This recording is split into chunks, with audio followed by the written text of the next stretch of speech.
लेकिन जो कुछ इंपॉर्टेंट चीजें हैं, लाइक सबसे पहले तो ये कि पूरा प्रोसेस क्या रहने वाला है, वो तो हम इसके बारे में डिस्कस कर ही रहे होंगे। उससे भी ज्यादा जरूरी ये है कि जिन बच्चों ने अभी तक रजिस्ट्रेशन नहीं किया है, क्या उनको फिर से रजिस्ट्रेशन करने का मौका मिलेगा या नहीं, क्योंकि आपको पता है ऑलरेडी डेट इसका 20 मई को निकल चुका है। तो डेट आगे के लिए एक्सटेंड किया जाएगा या नहीं किया जाएगा, ये अपने आप में एक बड़ा क्वेश्चन मार्क है। और इन केस मान लो डेट एक्सटेंड नहीं होता है, तो क्या स्पोर्ट राउंड में हमें फ्रेश एंट्री मिलेगी या नहीं, तो ये भी अपने आप में एक क्वेश्चन मार्क है। तो इस सबसे रिलेटेड हम लोग बात करने वाले हैं, क्योंकि आपको पता है दिल्ली के अंदर जैक दिल्ली के बाद कोई काउंसलिंग है तो वो है आपका GGSIPU काउंसलिंग।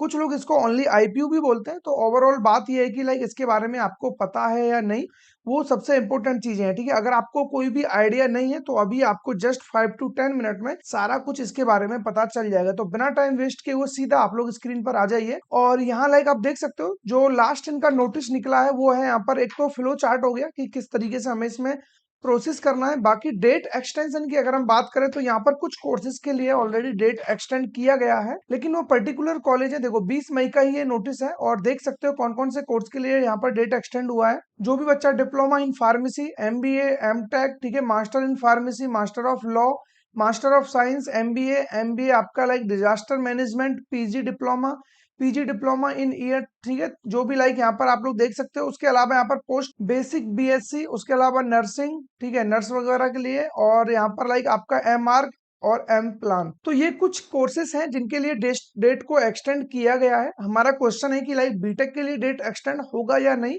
और हुआ है या नहीं। तो अभी तक कोई भी डेट एक्सटेंड नहीं हुआ है। अगर डेट को एक्सटेंड करना होगा तो आज आपको लाइक डेट एक्सटेंड मतलब जो भी नोटिस है वो मिल जाएगा। और बाकी डेट एक्सटेंड होने का लाइक एक और मेरे को जो थोड़ा सा प्रूफ दिख रहा है वो मैं अभी जस्ट आपके साथ शेयर करने वाला हूँ, और वो समझ में आएगा। जो भी लाइक ये फ्लो चार्ट है, यहाँ से आप लोग देख पा रहे होंगे पूरा लाइक राउंड 1 से लेकर के स्पोर्ट राउंड तक क्या कुछ होने वाला है, सारा कुछ मैं आपको बताने वाला हूँ। तो थोड़ा सा पेशेंस रख करके इस वीडियो को देख लेना, ठीक है। हाँ, इधर अभी आप आ जाइए। लाइक यहाँ पर देख सकते हो राउंड 1 की अगर मैं बात करूं, यहाँ पर राउंड 1, ठीक है, राउंड 1 में लाइक आप देख सकते हो registration, submission of online application form, payment of application fee. तो एक सेकंड, आपको स्क्रीन दिख रहा है? नहीं, हाँ प्रॉपर, ओके। तो यहाँ पर लाइक रजिस्ट्रेशन वगैरह आप लोग करोगे। उसके बाद इस बार क्या है, प्रीवियस ईयर में आप लोगों ने देखा होगा लाइक आपसे रजिस्ट्रेशन कराया गया था, उसमें 1500 रुपीज आपसे चार्ज किया गया था, प्लस आपको 1000 रुपीज यहाँ पर चॉइस फिलिंग के लिए चार्ज किया गया था। लेकिन इस बार क्या हुआ है, एक साथ ही आप लोगों से 2500 रुपीज यहाँ पर ले लिया गया है, ताकि आपको चॉइस फिलिंग के टाइम पर लाइक कोई भी पेमेंट यहाँ पर नहीं करना पड़े। और उससे रिलेटेड इन लोगों ने ऑलरेडी नोटिस भी कल के दिन दे दिया है कि आपको दोबारा से कोई पेमेंट करने की जरूरत नहीं है, ठीक है। बाकी उसके बाद देखो यहाँ पर दो रास्ते हैं लाइक एडमिशन लेने के लिए IPU में। एक तो आपका NLT टेस्ट हो गया, NLT यानी कि नेशनल लेवल का टेस्ट, जो आपकी लाइक बीटेक के लिए जेई मेंस का एग्जाम होने वाला है, ठीक है। तो जिन बच्चों ने भी जेई मेंस का एग्जाम दिया है तो वो इस वाले कैटेगरी में आ रहे होंगे। उसके अलावा एक CET का एंट्रेंस एग्जाम होता है, कॉमन एंट्रेंस टेस्ट, ठीक है। तो जो भी बच्चों ने कॉमन एंट्रेंस टेस्ट दिया है तो वो प्रोसेस लाइक इधर चल रहा होगा। और ये लाइक GGSIPU खुद से कंडक्ट कराता है इस एग्जाम को। तो दोनों मेथड से आप यहाँ पर एडमिशन ले सकते हो। अब यहाँ पर देखिए, जो बच्चा लाइक जेई मेंस वगैरह से आ रहा है तो उसके लिए यहाँ पर देख सकते हो आप लोग सीधा जेई मेंस के थ्रू आप आ रहे हो तो काउंसलिंग प्रोसेस का जो भी फ्लो है आपको यहाँ से मिल जाएगा। और जिन बच्चों का लाइक CET का एग्जाम दिया है तो उससे पहले लाइक आपका रिजल्ट आना बाकी रहेगा। रिजल्ट आने के बाद फिर आप सेम इस प्रोसेस पर आ रहे होंगे। तो अभी लाइक यहाँ पर जो डिले होने की बात है वो इसलिए है कि अभी CET का कोई रिजल्ट नहीं आया है, तो काउंसलिंग प्रोसेस अभी स्टार्ट नहीं हो सकता। तो तब तक के लिए एटलीस्ट डेट को एक्सटेंड किया जाएगा, जितना मेरे को लग रहा है, ठीक है। मान लो डेट को एक्सटेंड नहीं भी किया जा रहा है तो आप उसके अकॉर्डिंग थोड़ा सा इस फ्लो चार्ट को समझिए। देखिए, आप लोगों ने लाइक काउंसलिंग प्रोसेस में आप आ चुके हो। सबसे पहले क्या करना होगा, enrolment for centralised online counselling on the basis of NLT या CET स्कोर, ठीक है। आपको लाइक यहाँ पर रजिस्ट्रेशन वगैरह तो ऑलरेडी आपने कर रखा है, तो एनरोलमेंट करना है। एनरोलमेंट बेसिकली क्या है, डायरेक्ट आपको चॉइस फिलिंग स्टार्ट कर देना है। आपको लाइक चॉइस फिलिंग होगा, ठीक है। यहाँ पर आप देख सकते हो preference filling by the candidate, मतलब आप चॉइस फिलिंग करोगे। चॉइस फिलिंग होने के बाद आप लोगों का लाइक जो भी है राउंड 1 का रिजल्ट आपको मिलेगा, कौन सा सीट आपको यहाँ पर दिया जा रहा है वो सारी चीजें। इधर आपको कोई भी मॉक अलॉटमेंट यहाँ पर नहीं होता है।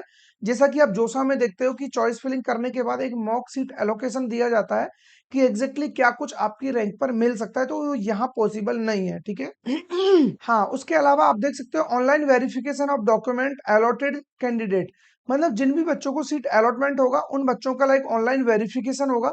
सिर्फ उन्हीं बच्चों का जिनको सीट अलॉटमेंट होगा, जिनको सीट नहीं मिलेगा उनको नेक्स्ट राउंड में ऑटोमेटिक भेज दिया जाएगा। अब जिन बच्चों को लाइक डॉक्यूमेंट वेरिफिकेशन करना है तो आपको क्या करना है, उससे पहले सबमिशन ऑफ पार्ट एकेडमिक फी, मतलब आपको क्या करना होगा, ऑनलाइन डॉक्यूमेंट वेरिफिकेशन हो गया, उसी के साथ आपको लाइक जो भी सीट एक्सेप्टेंस फी बोलते हैं इसको, वो आपको पे करना रहेगा, लाइक जो 96,000 होता है आईपीयू के केस में, ठीक है। 96,000 रुपीज आप दे दोगे इधर in case of non payment of part academic fee to confirm seat allotment. मतलब कोई ऐसा बच्चा है जो लाइक यहाँ पर 96,000 रुपीज पे नहीं कर पाता है, तो उस बच्चे का सीट को कैंसिल कर दिया जाएगा। फिर वो राउंड 1 और 2, मतलब राउंड 1 तो चल ही रहा है, राउंड 2 और राउंड 3 में पार्टिसिपेट नहीं कर सकता। वो फिर सीधा डायरेक्ट जा रहा होगा आप लोगों का लाइक जो भी स्पोर्ट राउंड है, और उससे रिलेटेड अभी यहाँ पर लाइक बोला हुआ है वो अभी आपको समझ में आ जाएगा। देखो यहाँ पर क्लियरली कहा रखा है कि the candidate will be out of counselling due to non accepting of allotted seat, ठीक है। अब उसके बाद क्या होगा, जो बच्चा लाइक सीट एक्सेप्टेंस फी पे करेगा तो उसको प्रिंटिंग ऑफ अलॉटमेंट लेटर मिलेगा। सबमिशन ऑफ विलिंगनेस आपको देना होगा कि लाइक आप सीट को फ्रीज कर रहे हो या फ्लोट कर रहे हो, ठीक है। या तो आप फ्रीज करोगे, मतलब जो सीट आपको दिया गया है उस सीट से आप सेटिस्फाइड हो, तो आप उस सीट को डन कर दोगे और राउंड 1 में ही आपका सीट कंफर्म हो जाएगा, आपको राउंड 2 में जाने की जरूरत नहीं है। लेकिन आपको लगता है कि जो सीट मेरे को दिया गया है इससे मैं लाइक कंफर्टेबल नहीं हूँ, इसमें मैं इससे मैं संतुष्ट नहीं हूँ, तो मेरे को दूसरे राउंड में भी जाना है, तो फिर आपको क्या करना होगा, उस सीट को फ्लोट करना रहेगा। फिर जो भी आपकी ऊपर वाली चॉइसेस बची हुई होंगी उनमें फिर आपको नेक्स्ट राउंड में पार्टिसिपेट करने का मौका मिलेगा। लाइक मान लो आप लोगों ने यहाँ पर टोटल 10 चॉइस फिल की है और आपको लास्ट में 8वीं चॉइस इधर मिल गई और बाकी 9 10 नीचे आपकी बची हुई है। तो अब होगा क्या, जो चॉइस आपको ये दिया गया है, अगर आपको लगता है कि मैं सेटिस्फाइड हूँ तो आप इसको फ्रीज कर दीजिए, ये सीट आपका फिक्स हो जाएगा। आपको लगता है कि नहीं मेरे को और अच्छी वाली सीट चाहिए जो मैंने ऊपर फिल की हुई है, तो फिर आप इस सीट को फ्लोट कर दीजिए, जो ऊपर बची हुई सीट है उनमें आपको पार्टिसिपेट करने का मौका मिलेगा।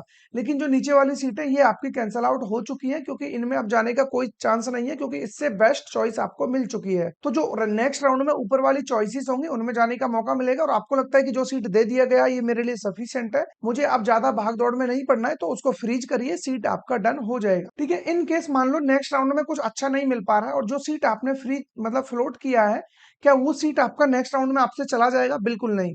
या तो उससे अच्छा सीट मिलेगा या वही सीट आपके पास रिटेन रहेगा, रिमेनिंग बचा रहेगा। उसके बाद अगर आप चाहो तो ऑनलाइन विड्रॉल कर सकते हो। आपको लगता है कि मेरे को काउंसलिंग प्रोसेस से बाहर आना है, मेरे को कुछ अच्छी जगह पे इससे बेस्ट इंस्टीट्यूट मिल रहा है, तो डेफिनेटली आप काउंसलिंग से बाहर आ सकते हो। लेकिन एक चीज याद रखना, जब आप काउंसलिंग से बाहर आओगे तो फिर आपको डायरेक्ट बस स्पोर्ट राउंड में पार्टिसिपेट करने का मौका मिलेगा, राउंड 2 और 3 में पार्टिसिपेट करने का मौका नहीं मिलेगा, ठीक है। ये प्रोसेस हो गया। इसी तरीके से सेम राउंड 2 आपका चलेगा, एनरोलमेंट आपको करना रहेगा, लाइक जो भी है आप चॉइसेस को रीअरेंज कर सकते हो, कोई भी नई चॉइस ऐड करनी हो, आपको मॉडिफिकेशन करना हो, डिलीट करना हो किसी चॉइस को, वो सारी चीजें, ऑर्डर को ऊपर नीचे करना हो वो भी आप कर सकते हो। उसके बाद आपका राउंड 2 का लाइक रिजल्ट आएगा। उसके बाद आपका ऑनलाइन डॉक्यूमेंट वेरिफिकेशन होगा, आपको सीट एक्सेप्टेंस फी देनी होगी जिन बच्चों ने प्रीवियस में नहीं दी थी। जो बच्चा ऑलरेडी अपनी पेमेंट कर चुका है फर्स्ट राउंड में और वो फ्लोट करके इधर आया है राउंड 2 में, तो उसको दोबारा से कोई पेमेंट करने की जरूरत नहीं है। वो बच्चा सीधा अपना जो भी लाइक उसको सीट अलॉटमेंट हुआ है उसको डाउनलोड करिए, और अब आपको थर्ड राउंड में जाना है तो उसको फ्लोट करिए, अदरवाइज फ्रीज करिए। अगर आपको वही सीट रखना है तो आप कुछ भी नहीं करते हो, ना ही फ्रीज करते हो ना ही फ्लोट करते हो, तो वो सीट ऑटोमेटिक उसको लाइक यहाँ पर फ्रीज मान लिया जाएगा, ठीक है। तो वो सीट आपका ऑटोमेटिक फ्रीज हो जाएगी। उसके अलावा लाइक यहाँ पर अब आप मान लो फिर उसके बाद ऑनलाइन विड्रॉल का ऑप्शन मिलेगा, लाइक आपको विड्रॉल करना है तो आप काउंसलिंग से बाहर हो जाओगे, जस्ट फिर स्पोर्ट राउंड में आपको फ्रेश एंट्री मिलेगी। स्पोर्ट राउंड में देखो, चाहे आपने अभी रजिस्ट्रेशन किया हो या नहीं किया हो, स्पोर्ट राउंड में हर बच्चे को लाइक अपॉर्चुनिटी मिलने वाली है, हर एक बच्चा वहां पर रजिस्ट्रेशन कर सकता है। इसी तरीके से आपका राउंड थर्ड आ जाएगा, उसमें भी एज इट इज आपको देखने को मिलेगा। इसमें देख सकते हो आप लोग, allotment of seat as per category wise SC ST OBC defence PWD ETC, मतलब इसमें जो अलॉटमेंट होगा वो आपको कैटेगरी वाइज होगा। ऊपर आप देख सकते हो यहाँ पर कोई कैटेगरी का रोल यहाँ पर नहीं है, लाइक वो आपको जनरल कैंडिडेट के थ्रू ही सीट अलॉटमेंट देखने को मिल रहा है, ठीक है। इधर आपका कैटेगरी वाइज सीट अलॉटमेंट होगा और इधर कन्वर्जन ऑफ, अब यहाँ पे एक चीज और आपको देखने को मिलेगा, मतलब जो सीट है उसको कन्वर्ट कर दिया जाता है। लाइक आप मान के चलो SC कैटेगरी वाला बच्चा नहीं आ रहा है कोई भी, तो उस सीट को जनरल कैटेगरी में भेज दिया जाता है, ठीक है। Conversion of Anfield reserve category seat after, ठीक है, जो भी लाइक यहाँ पर exhausting the complete list of respective reserve category candidate, ठीक है। डिक्लेरेशन ऑफ रिजल्ट होगा राउंड 3 का, और इसको लाइक यहाँ पर स्लाइडिंग राउंड भी बोलते हैं, ये दोनों चीज एक ही टर्म है। ऑनलाइन वेरिफिकेशन होगा डॉक्यूमेंट्स का, उसके बाद आपका लाइक जो भी सीट एक्सेप्टेंस फीस है, अगर आपने प्रीवियस में दे दिया है तो कोई देने की जरूरत नहीं है, नहीं दिया है तो आपको यहाँ पर पेमेंट करनी होगी। उसके बाद आपको अलॉटमेंट लेटर मिलेगा, ऑनलाइन विड्रॉल करना है तो कर सकते हो, और बाकी एलिजिबल तो आप होंगे ही स्पोर्ट राउंड के लिए। देन उसके बाद फिर क्या होगा, आपका फिर जब ये 3 राउंड हो जाएंगे फिर आपको फिजिकल रिपोर्टिंग के लिए बुलाया जाएगा। जो भी डॉक्यूमेंट्स आपने ऑनलाइन वेरिफिकेशन कराया है, तब आपको वो सारे डॉक्यूमेंट्स ले जा करके आपको जिस इंस्टीट्यूट में आपको एडमिशन मिला है वहां जा करके उनको वेरीफाई कराना है। रिमेनिंग जो आपका पैसा है वो भी आपको उधर सबमिट करना होगा। लाइक फिर आपका एडमिशन इधर डन हो जाएगा। उसके बाद आएगा आपका स्पोर्ट राउंड, जो कि ऑनलाइन मोड में हो रहा होगा। उसमें भी बेसिक से लाइक यही रहेगा, यहाँ पर फ्रेश कैंडिडेट आ सकता है, कोई दिक्कत नहीं है। Mandatory registration by the interested candidate only in respective of status of admission in previous online round of counselling. जिस बच्चे को सीट ऑलरेडी मिल चुका है, वो अपना एक्सेप्ट कर चुका है, कॉलेज में एडमिशन ले चुका है, वो बच्चा स्पोर्ट राउंड में नहीं बैठ सकता। स्पोर्ट राउंड में वही बच्चा बैठेगा जो फ्रेश रजिस्ट्रेशन कर रहा है। मतलब रजिस्ट्रेशन तो करना ही पड़ेगा, चाहे आपने पहले से किया हो, तब भी स्पोर्ट के लिए दोबारा से रजिस्ट्रेशन करना होता है। इसका अलग से चार्ज आपको देना होता है, आई थिंक 500 रुपीज इसका चार्ज होता है। उसके बाद आपको ऑनलाइन चॉइस फिलिंग करना होगा, डिक्लेरेशन ऑफ रिजल्ट करना होगा, जो भी है ऑनलाइन वेरिफिकेशन होगा, फिर सेम वही चीजें, सीट एक्सेप्ट करना होगा, printing of allotment letter, online withdrawal कर सकते हो। इफ मतलब जो भी like desired by the candidate, candidate चाहता है तो ऑनलाइन मतलब विड्रॉल ले सकता है लास्ट मोमेंट तक भी। सिर्फ आईपीयू ऐसा काउंसलिंग है जो स्पोर्ट राउंड में भी विड्रॉल अलाउ करता है। यही जैक दिल्ली में आप देखोगे तो बहुत चीजें अलग हैं, ठीक है। अभी नेक्स्ट वीडियो में जैक दिल्ली पर भी लाने वाला हूँ, इसी सब चीजों से रिलेटेड क्या क्या प्रोसेस रहेगा पूरा इन डिटेल में आपको बताने वाला हूँ। तो जो भी बच्चा इंटरेस्टेड है जैक दिल्ली में, चैनल को सब्सक्राइब जरूर से कर लेना, बेल आइकन को प्रेस कर लेना, ताकि आपसे कोई भी वीडियो इधर मिस आउट ना हो। उसके बाद आपको रिपोर्टिंग के लिए जाना होगा, जैसा कि राउंड 3 के बाद गए थे। ये पूरा प्रोसेस है आईपीयू का। तो अगर इसके अलावा आपके माइंड में कोई भी डाउट है किसी भी तरीके का, कमेंट करके जरूर से बताना, ताकि मैं उसको भी यहाँ पर पिकअप कर लूँ, ठीक है। बाकी कमेंट बॉक्स आपके लिए हमेशा की तरह ओपन है। नेक्स्ट वीडियो किस टॉपिक पर चाहिए वो भी मेरे को बताना, ठीक है। और इस वीडियो से अगर आपको थोड़ी सी भी इंफॉर्मेशन मिली हो, वीडियो आपको अच्छा लगा हो, पसंद आया हो, वीडियो को लाइक कर देना, चैनल को सब्सक्राइब कर लेना, ताकि आने वाले कोई भी वीडियो ऐसे आपसे मिस ना हो, ठीक है। बाकी मिलेंगे ऐसे किसी इंटरेस्टिंग टॉपिक के साथ, तब तक बने रहिए हमारे साथ।